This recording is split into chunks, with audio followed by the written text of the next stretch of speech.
Life is full of both challenging and beautiful moments, and the stories we tell of those times in our lives bring an opportunity to bring such encouragement and hope to those who hear them. The saying goes that we are amazed at people's achievements, but we really connect with people on their vulnerabilities. We have sat around so many tables and heard the most incredible stories of people's perseverance and victory, and our hope is that you would be encouraged on your journey as we broadcast them. This is a place where everybody's story matters. Welcome to the Journey Podcast.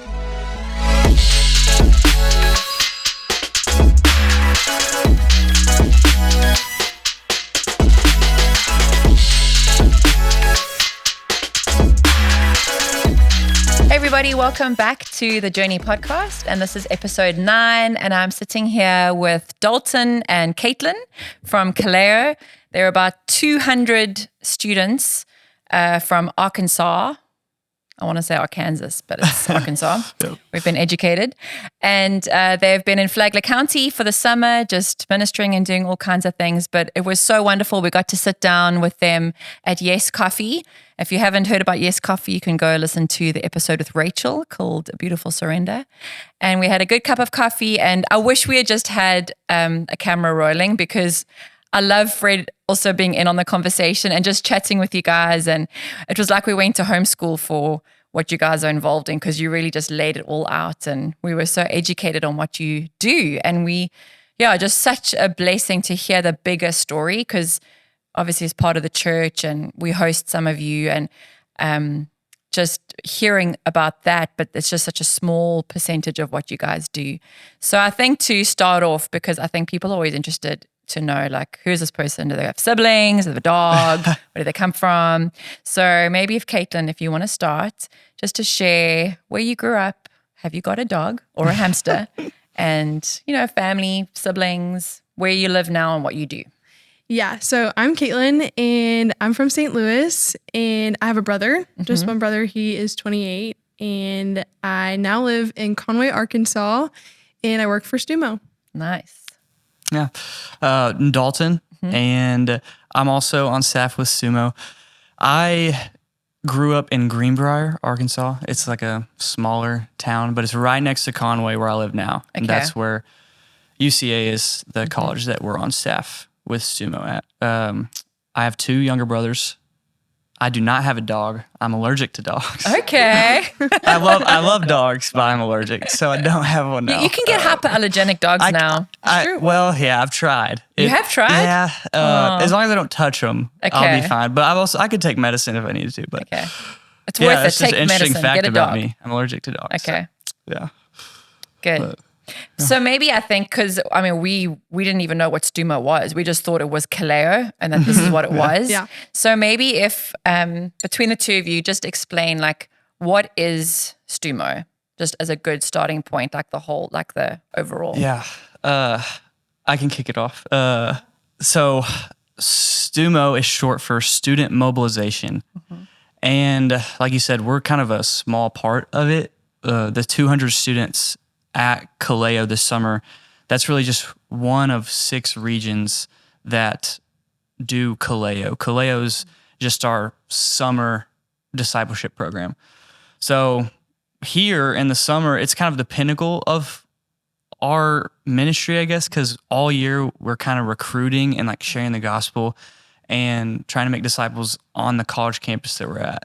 And then at the end of the year, we invite them, hey, would you come to this as well, Kaleo? And the funny thing is, because a lot of the world, like in South Africa, our schooling and like university and everything runs January to December, and then December it's summer. Whereas here, the school year runs like August till May, and then you have the summer, June, July, August. So just for those who are listening who may be abroad in a different country, that's why this is actually the end of the year. Everything comes to. Yeah, because here we get to, I think of it as like the church in Acts, like you literally are all together. Like you live together, you eat together. Like students go get jobs, they work together. And it is just, we're all in such close proximity. I get to wake up in the same room as some of the guys that I've been like trying to share the gospel with and disciple the past year, and we just get to wake up and read together or pray together. Amazing. And so it's It's a awesome summer because, the past year has been kind of looking forward to this. So this is like the summer program of STUMO. Yeah. And I think that you mentioned like they'll work in the mornings, like they'll find jobs locally. You guys go ahead and get in touch with businesses. And we were actually saying beforehand that we walked into Walmart, which is like a grocery store, and everything that you want to find is at Walmart. And there were these 5 guys, and we all said, those are definitely Kaleo students. You can spot them. Yeah. But that's pretty cool. And where else, like around America, are there students right now doing Kaleo? Do you know? Mainly Orlando. Okay. Yeah, and in I want to say Gulf Shores. Yeah. Okay. Maybe. Yeah. But there's other places besides Yeah. Flagler. yeah. Okay. Yeah, so there's 6 different Kaleos. Like you said, Yeah. Kaleo's the summer program. There's 6 different regions, so each region has their own Kaleo. Okay. We're just one of those. Yeah. And among those 6 regions, there's like 30 college campuses. Amazing. This summer, we have 3 college campuses here at this Kaleo. And the 2 of you are kind of like heading at that up. I know that, you don't like to Dalton say is. that. Dalton is, yeah. Yeah. Not me. So, whatever that means. Yeah, I get to. It's been a lot of fun. Like the past semester, getting things ready, because there's so much stuff that goes into Kaleo, like different trainings and things like that. I don't know how much in depth you want to go in the trainings, but we do so many different trainings. Yeah. Because I mean, you And- guys on a Monday, I know they'll go out on the beach and there's a whole bunch of stuff. And that's actually like how we know you guys, because our church building will host you guys. There's a percentage of the students that will come and be part of our church. And I know people will have them over for dinner. We've got some of them helping out at kids' church. It's been really great. But I know besides Kaleo, there's you have SMC, which is like a winter conference. Yes. Yeah. And Yep. is that like all the regions come together? Kind of like honestly, if you could like describe it, it's almost like Kaleo, but packed in like 3 days. Okay. So they'll hear about all different kinds of, topics in 3 days, like the word, prayer, fellowship, sharing their faith, all those things. And we do that in Dallas, Texas. Okay. It changes kind of every year, Yeah.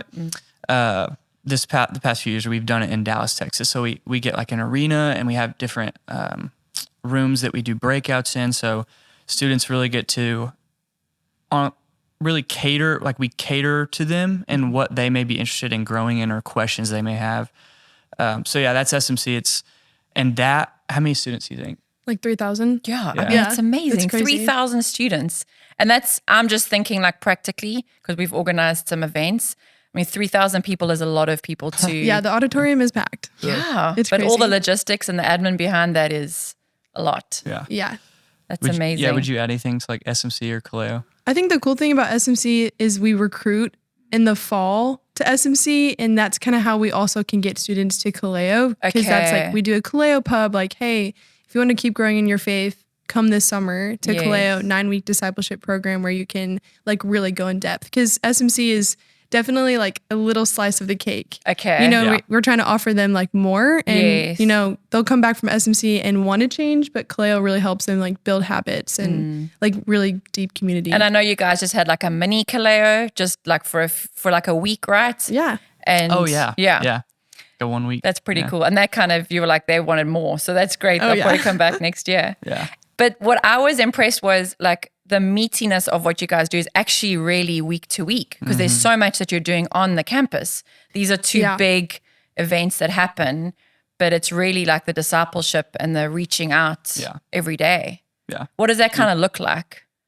Yeah, a lot, but it's really cool because I think it changes throughout the year. Okay. So in the fall, we kind of call it sowing season, Yeah. but that's basically we go on campus 24/7, basically eat in the cafeteria. We go Oh, in the wow. dorms, we meet students, and what we're basically trying to do is just make relationships. Okay. Get our faces around, invite them to events. We have a lot of like fun events, like flag football tournament, Oh, cool. and we get the guys to get involved, and the girls love to come watch the guys. And yeah, they really do. They do. That's how we get them to come. And then we'll have large group meetings, and behind the scenes, we're meeting with students like every day throughout the day, just processing. And every student's somewhere different in their faith. So sometimes we're like really processing the gospel like all year. Yes. And sharing the gospel and like showing them our lives and trying to have fun with them too, and showing them that can look different than what they might have been raised in. Yes. And so yeah, you really don't know. I'm sure you're getting like a whole melting pot of different. Yeah. Oh yeah, we are in Arkansas, so some people call that the Bible Belt. So yes. You never know. You never know what you're going to get. Would you anything? Yeah, I think we're pretty niche too on the college campus. We go after the most lost people we can find. I love that. So, we love meeting believers when we are going out and sowing, kind of like Caitlyn said. If we meet a believer, our almost automatic response is, man, I'm so glad I met you. Let's come do this together. Yes. Like, let's go reach the lost together. And we're looking for the most lost places on campus to kind of plant our feet in. And most of the time that's Greek life. And what I mean by that is like fraternities, sororities. I know we talked a little bit about that. Yeah. But that's typically where the most lost people are on campus. And they're in such close proximity to each other. And there's so many friendships built. Like if we can see someone come to faith and follow Jesus in their friend group, it just kind of spreads like wildfire. Yeah. So when we're on campus, we're looking for people that do not know Jesus. And that's who we want to spend time with. Like Caitlyn said, do life with, build a relationship with, and eventually share the gospel. Yeah. And, ask them, hey, is this a decision you want to make to follow Jesus? And it's if very so, intentional. yes, Intentional discipleship. One-on-one, going after them and seeking them out like we see Jesus do. Yeah. Really. I think the thing that like impressed us so much was, we hear you're on staff, and the thing that really was like, wow, was that you guys are fully self-funded. You fully fund yourselves. And you were saying, like if, often if you go out for coffee, you'll have to fit the bill for someone that you're walking with. So, yeah. So this is your opportunity now to donate to Caitlyn and Dalton's coffee fund. It's funny. You can add to this if you have any thoughts, but when I first was deciding to come on staff, and we'll get into that later, how all that happened, but I was intimidated by that. But when I started to do it, it was less of a burden and more of a privilege, honestly. Like I get to invite people to be a part of what God's doing on a college campus. College students, they're in the most pivotal time in their life, I think. Is 4 years, the first time you're without your family. Like you make your own decisions. And from college, you can go anywhere. Yeah. That's why I think college students, they're in such a moldable time of their life. After college, you can do whatever. You can go wherever. And so, and you hear a lot of people even like just shaping worldviews and all of that. It happens when you're in college. Yeah. And it's cool. Like when people like want to support us, it's exciting when they get so excited about reaching like not only college students, but they are the next generation. Yes. And like seeking them with us, because a lot of people like can't also go on the college campus, maybe in their season of life or wherever they're at. It's really fun to like get to partner, and I wouldn't want to do it alone. Like people like encouraging me and praying for me, and it's amazing. Like getting to do that it's like a together. Partnership that people. Yes. And I think often people want to help, but they don't know how. Yeah. And then when you guys are sharing your stories and you're getting that support, it's like people get to see like practically how it's working out. That's amazing. Yeah.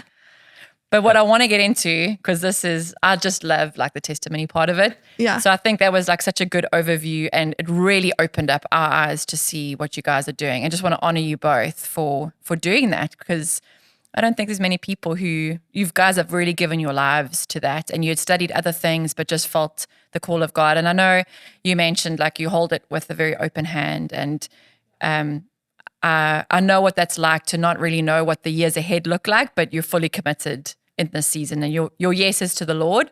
And so until he calls you on, you fully invested. So that's amazing. But I don't know which one of you want to start, but I just loved hearing your testimonies of how you became leaders of STUMO, but more like how you actually came to know Christ, because that's like such a miracle for both of you. And also explains why you go to where where we are. the lost are to go and Yes. find Yeah. them Yeah. because Yeah. that's like somebody did that for you. Yeah, you should go Yeah, first. I can go. And it's Okay. funny because our stories are, I mean, they have some similarities, They're but they're pretty also different. pretty different. Yeah. So it's cool to get to hear kind of both sides of it. I grew up going to church pretty much regularly. Caitlyn kind of mentioned this, but a lot of times Arkansas is called part of the Bible Belt. Yes. So, you go anywhere, but, oh yeah, I'm a Christian. I'm a Christian. Almost like that's what it is to be American, is to be Christian. Yeah. And so I actually hearing Bible Belt from South Africa, I was like, that must be Yeah. phenomenal. Everyone's Yeah. like on fire for the Lord. yeah, you would think. You would think, You yeah. would think. And I grew up, going to church. And my parents did a great job at like bringing me to church and even teaching me the things of Jesus. But throughout, elementary, middle school, junior high, high school, it's almost like it never clicked in me what it meant to have a relationship with God. It was always, this is what I had to do. I had to be a good person. I had to check off these boxes. And, honestly, if my good outweighed my bad, that'd be it. I'd be doing good enough. When I look back, I had no mission. I had no purpose. It was just, I go to church. That's, what I do.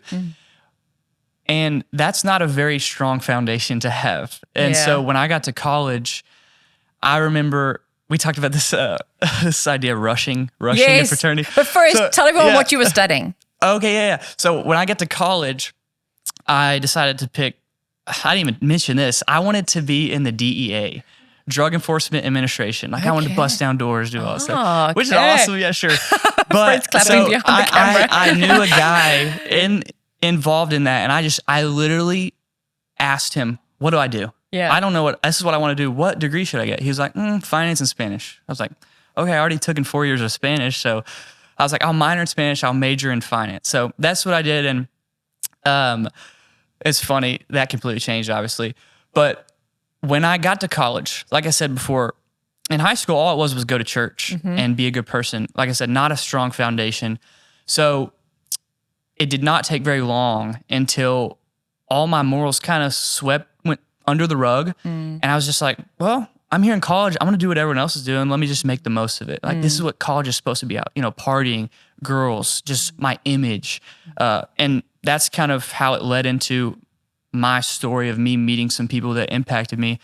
And I love telling this story. I went to a birthday party and it was some mutual friend. I don't know, but I was kind of just hanging out there and this huge guy comes up to me and he's like, "What's up, bro?" "What's up, man? How you doing?" He's like, "Oh, nothing. I don't know who this guy is." He's like, "Man, you ever thought about rushing a fraternity?" And Now, when you said that, we were like, we're just coming in. What is rushing? Rushing, yeah, pretty much to join. Do you Yes. want to join? Have you thought about joining a fraternity? And I guess he knew I was a freshman, and it was a couple weeks into school. And honestly, I'd already gotten into like alcohol and all that stuff, and kind of through my morals, religion, I was like, I still believed in God. I still Yeah. would have said I was a Christian, but I was like, I'll give that to God. I'll be a Christian on Sunday, maybe Yeah. Wednesday night. And, I'll kind of live it up in college. And so this is surprising to me. I don't know why I said it to this day. I'm like, I don't know why this came out of my mouth, but he asked me if I thought about rushing a fraternity and just to get him like away from me, all I said, because I was like, I don't know this dude. I don't know that much about fraternities. I said, "Man, I don't think so." And he was like, "Why not?" And the only thing I think of, I was like, well, I only see what I see in the movies. It's crazy, all that. But I think faith is kind of important to me. I don't know if that's for me. I don't know. I was not living it out. I just threw that. And he looks at me and he's like, "Let's go take a drive." And I was like, Oh, "What? my life is I about to don't know end. about this." So I get in his car. I'm like, man, what's about to happen? And we drive around for like an hour in Conway, where UCA is, where the college I went to was. And he shares his whole testimony with me. And it goes pretty much, he rushed and he was living a crazy life when he got to college. And an older guy in his fraternity shared the gospel with him, like sat down with him one-on-one, shared the gospel with him, and asked if he wanted to follow Christ. And, and he'd built a relationship with him for the past few months. he takes this guy with him to Kaleo, the summer project that we're at right now. And it's funny because this guy, Adam is his name, Adam, had just gotten back from Kaleo a few weeks earlier, and I meet him, and now he's asking me to go drive around with him, sharing his testimony with me. Crazy. And I'm thinking, there's no way that a guy in a fraternity is like this. Like, there's no way. I did not know that those type of guys were in a fraternity. You know, you just see the stigma of like this crazy party animal. Yeah. And so I was like, wow, this is interesting. Maybe something attracted me about this guy. Like, maybe I didn't know it or would say it at the time, but like I wanted something he had, and I couldn't quite like put my finger on it. But he just had this confidence and peace about him, and so I ended up talking more to him and ended up actually rushing that fraternity. This is kind of the beginning of when everything changed, because it was funny. I would do, this weekend party thing and live it up. And then I'd go to church on Sunday, and Adam would invite me. I'd go with him, and then Adam would share scripture with me, and he'd share the gospel with me. And I would say, yeah, I'm good. I know that. I'm a Christian. And for about a year, that went on. And something in me was like, man, like my life and his life are so different. Like something's not right. He says he's a Christian. I say I'm a Christian, but our life is so different. Like he is living a life that's set apart. He has joy. He has purpose. I'm not that. So at the end of my freshman year, I had to come to terms with, man, I've believed in my head, like in God for pretty much my whole life, but I had never given him complete authority. Like I knew in my head that he came and lived a perfect life and died on the cross for me to take my sin, and he defeated death. I could, I memorized verses, all this stuff, but it never transferred from like my head to my life, like being a new creation.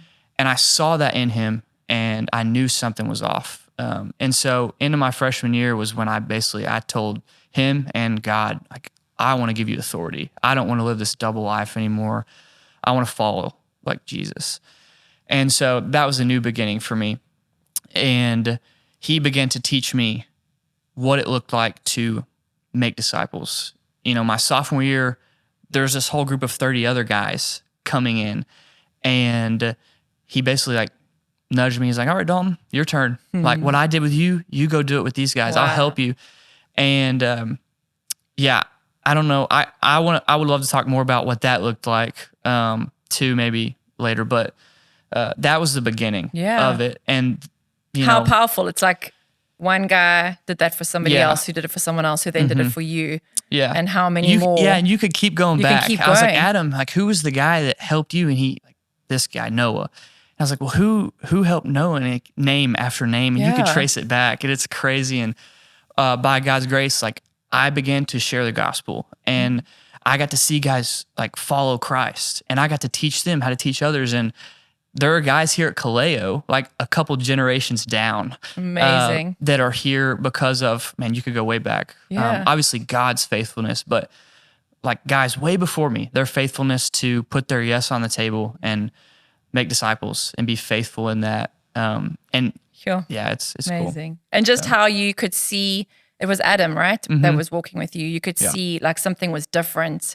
and just how often I think people can look at Christians who kind of have one foot in the world, one foot in faith, and it's like they don't actually want that.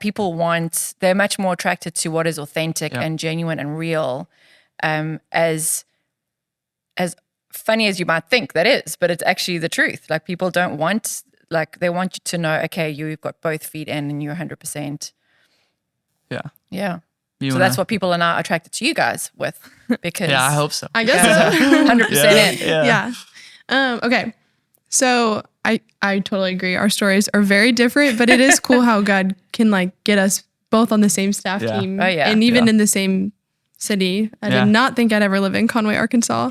Wow. But like I said, I'm from St. Louis, and I grew up in a Catholic household. And what that looked like for me was we went to church some Sundays, but not every Sunday. It wasn't a huge priority in my family. And so I kind of grew up just knowing God was there, but I didn't really know like anything else about him. And no one around me really cared about faith. And so I kind of just did what I wanted, and I thought that was okay. And so going into high school, I honestly didn't like church anymore. I felt a lot of guilt when I went.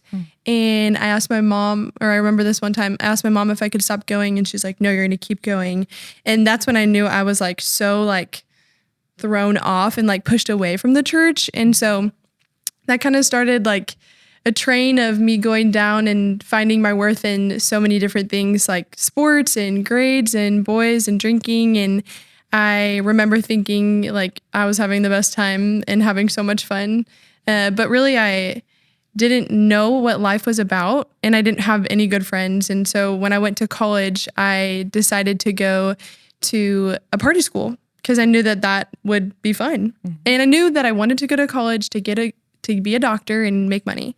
That's what I kept saying to myself. And so I went to University of Arkansas, and I ended up rushing a sorority. I didn't want to. That was not my personality going into college, but a girl convinced me to. I only knew one girl going to college with me, and I was so excited to get away from St. Louis. Okay. And I remember getting there thinking people were crazy for saying y'all, and y'all, just words that I never said, and they would make fun of me because I would say both instead of both. And I know I had an accent, but hey, we get ripped off a lot too. Yeah, I love your accent. Yeah, we would make our O's into A's. Oh yeah, so you're an egg person. I am in leg. Oh, and bag. Yeah. Your bag. I wouldn't say that. Okay, good. That's Wisconsin, right? Yeah, Yes. yeah. But anyway, so I went and rushed and kind of just went back into the same party scene. Okay. And that's kind of what I wanted. I knew that would be fun. And to me, that's what I thought life-giving was, until honestly, after my first semester, I felt really drained, and I was looking at my friends thinking, not one of these people, not anybody wants something good for me. And all they wanted to do was hang out on the weekends. Okay. And I felt really drained, but I didn't know anything else. And I remember there was a time where one of my friends sat me down, and she was not a believer. And she told me that I should change my life. Wow. She could see that I was going too far, and I honestly just didn't have a ton of self-worth for myself. And she kept telling me you should change something. And I did not know what that meant. And I remember pondering in my bed thinking, what does that mean? What would I change? Yeah. And that week, a girl texted me who was involved in STUMO, and I had met her before, and I remember thinking she was very different than me, and I wouldn't have said I was attracted to her right away. Did you tell me at the coffee shop that you used to be a bit of a mean girl? Oh, definitely, yeah. I don't want to say you were a mean girl, but I remember you saying that, and it's so odd for me because you're not a mean girl I would at all. tell you exactly what I'm thinking. Yeah. And I didn't think there was anything wrong with that. So you saying she was very different to you. I'm sure you had very different thoughts back then. Yeah, and I think we had gotten ice cream, and I thought, not my friend, And then she asked me to hang out again, and I thought, maybe this is my change. Whatever that means. And we would hang out, and she would share who Jesus was with me. And I thought it was really interesting, but not for me. Yeah. And I remember one time she sat me down in her sorority bed. I was in her room, and we were just sitting on her bed, and she said, can I show you this illustration? And she showed me this verse, Romans 6:23. And I thought it was so cool. And she got to the end and asked me if I wanted to give my life to Christ. And I said, nope.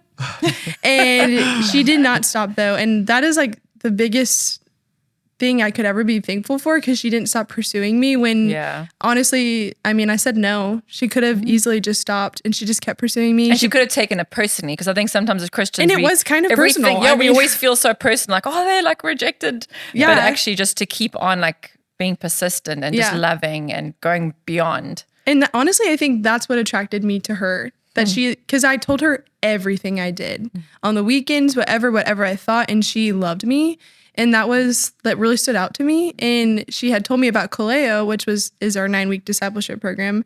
And at first I was like, I don't think so. That sounds so weird. And what would I even do? Would that be fun? Could I drink there?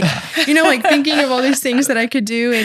And my parents had just moved from St. Louis to another town in Missouri, and I did not want to go back there. Okay. And so I called Summer and I said, okay, I'll go. And I didn't ask my parents. they just let me go because I told them I was going.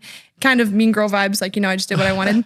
And I get to Kaleo, and my first day there, I thought I had made a mistake. Okay. I was like, no one here is like me. They probably look at me like I'm dirty and I liked the life I lived, And I think like literally 2 nights before I was drinking with my friends. Like I had no idea what I was going to do at Kaleo that summer. And when I went, I just remember repeatedly being shared the gospel with. Every training we had, just like it was so clear what Jesus had done for me.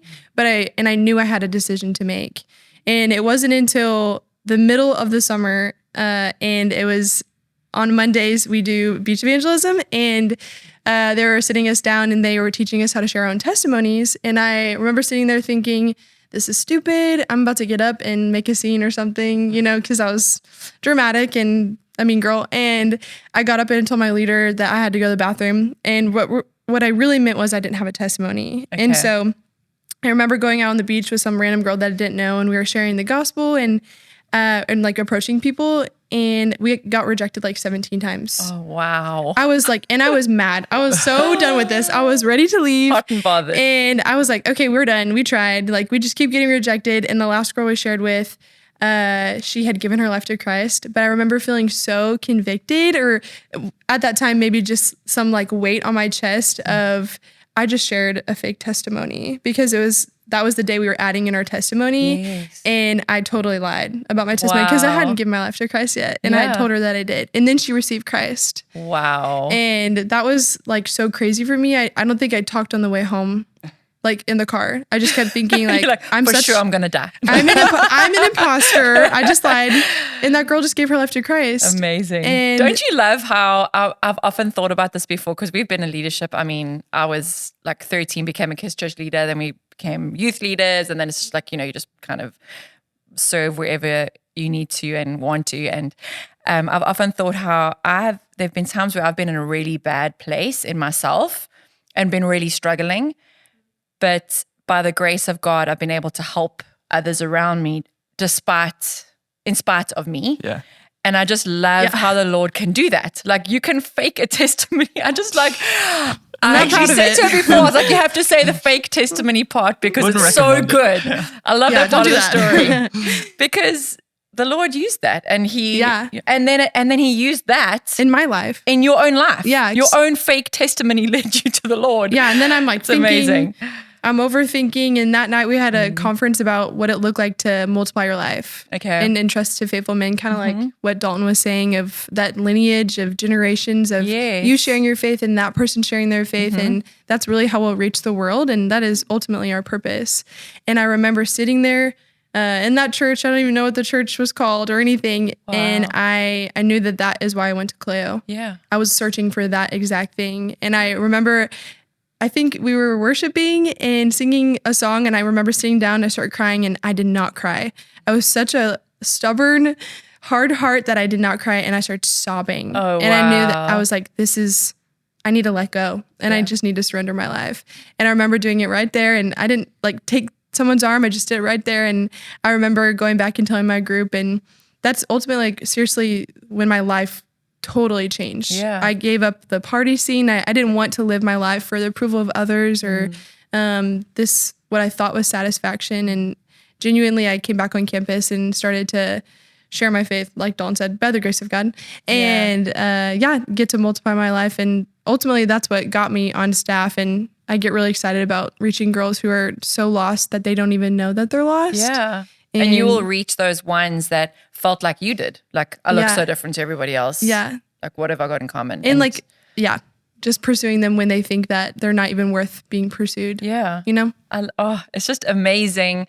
And you were there. Like, you were in the world. You experienced all of it. Yeah. And yet still, every person that I've had with me on these episodes who has a testimony like that, where they were completely in the world, when you receive Christ, there's just like, you don't care. You just want to give it all to the Lord because you've been on the other side. You know what it is to try and satisfy that need with everything else.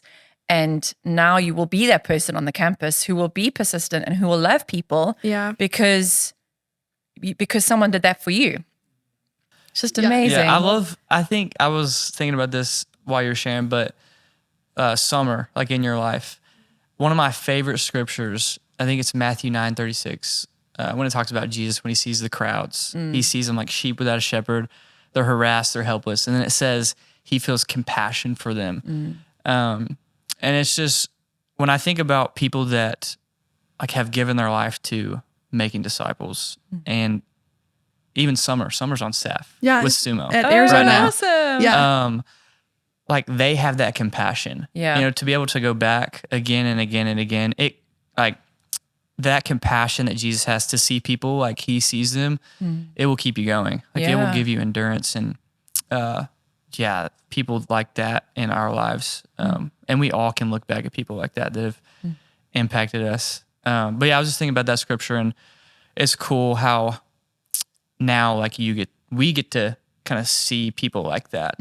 Someone saw us like that, now we get to see them like that. It's cool. It's amazing. And like your testimonies, it's going to bring so much breakthrough to so many people. Like I just love how the Lord, he just takes our stories and he multiplies that. Yeah. So I really want to honor you guys. I know there's more of you, and I know you would want to honor all the leaders, because I'm sure Yeah. there's They're a lot great. of you who are Yeah. walking this out. But I really want to honor you guys. It's amazing, just the journey that you've been on, and will continue. And I can sense, even while we've been talking, just your love for the students, and that it's not like a work. It's a calling, and it's a passion, and you have compassion for every person that you encounter. Yeah. So And it's, I think we talked about this earlier too, it's just 4 years of people's life, you know? Yeah. So short. But it's such a pivotal time, and our like vision for the people we reach is not just these 4 years. No. You know, it's to launch them out into the world, to make disciples for a lifetime, wherever they go. I know we mentioned this too. There are teams overseas that we have got to see people go to, like to unreached places that people may live their whole life and not meet a believer. wow. And that vision of like really seeing the Great Commission actually finished In action. Yeah. Yes. Yeah. Like that is our vision, to see college students like graduate with a heart for the world and knowing their role in it. What do I do? Do I go overseas? Do I stay here and mobilize? That's why we're Student Mobilization. Yeah. You're equipping them to go out. Yeah. To equip them, to either go or send or whatever calling God has placed on their life, just to play a part in the mission that God has for the world. We get to co-labor with him in it. And I think that's, why I do it, is because amazing. it's the most pivotal time, and we get to, by God's grace, set up college students for a lifetime of making disciples. And I was just thinking, even in families, like if you think of how many families you've impacted, Man. because some young man was taught how to be a man of God, who will then be the man, the head of a home with a wife alongside him, who would have gone through the same. Like how many generations are being affected, because it's the kids and, the grandchildren. And so when you look at it like that, it's just incredible what God can do. So we get like older guys and girls who do what we do. They'll be like, I got this text from this guy, like I shared the gospel 10 years ago. wow. And he's just now telling me, like, thank you. You were the only person that would have this conversation with me. I just want to say thank you. Yeah. And like their dads, their Amazing. husbands. And so that's encouraging, because that doesn't always happen. No, There's a lot of we hard actually have moments. a story like that. Fred and I, there was a couple that were on our leadership team when we were helping with the youth in South Africa.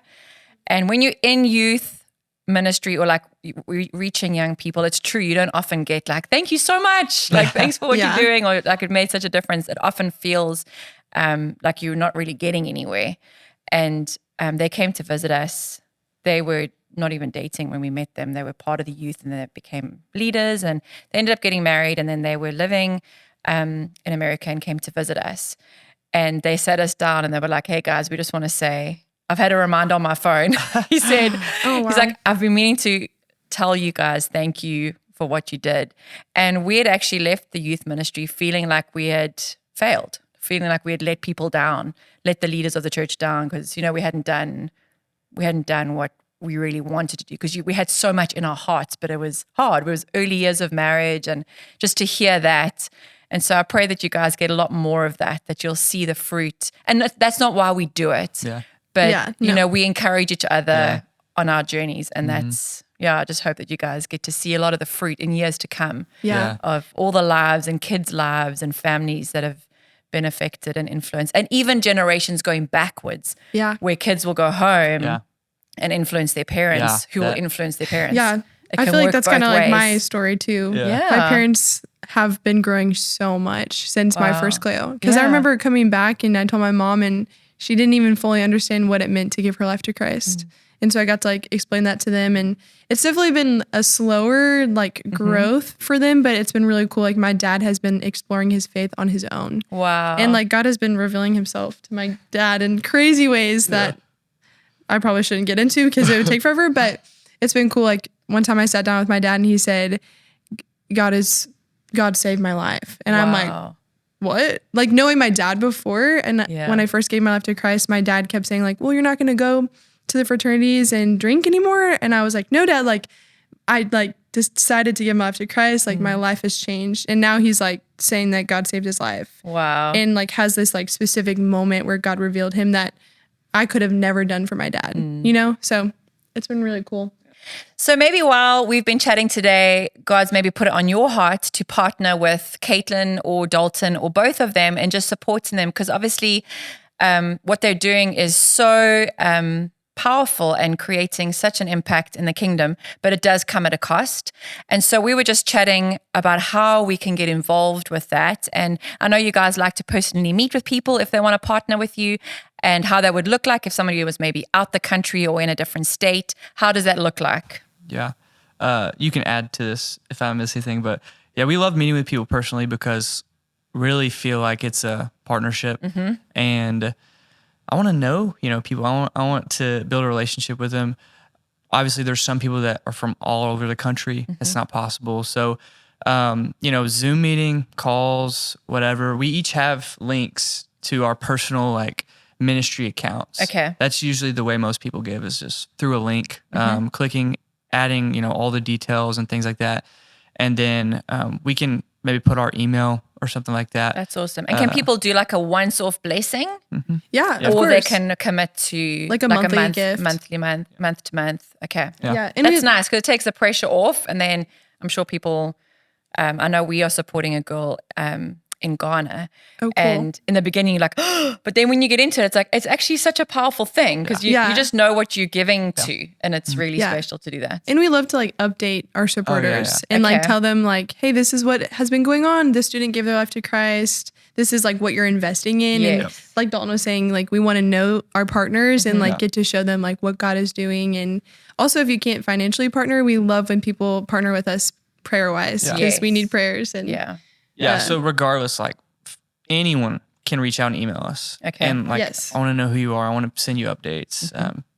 So that's awesome. So we'll just put their links in the description below so that you can get hold of each of them and bless them if God put that on your heart. I've loved chatting with you guys. I think, next year we'll have you all over for dinner much sooner. Yeah. Because you guys only have like a month left, right? I know, it's crazy. But I did cook dinner for them because I figured you guys probably haven't had a good home cooked meal in a while. We have not. I've had the slow cooker going all day and we're going to eat now. But we'll see all of you guys next week for episode 10. And if you want to get involved, we'll set up a link below just to support them and to read up or just learn a bit more about what they are involved in. But thanks for joining us. And thank you guys Thank you for joining us today. Yeah. Thank you so much for joining us today on the Journey podcast. I hope that you were encouraged and that you would have a really great week just reflecting on what we've spoken about today. If you have a story that you feel needs to be shared to encourage those who listen, please would you write a comment in the comment section below and we will reach out to you via email. Thanks for joining us and we look forward to the next episode of the Journey podcast next week.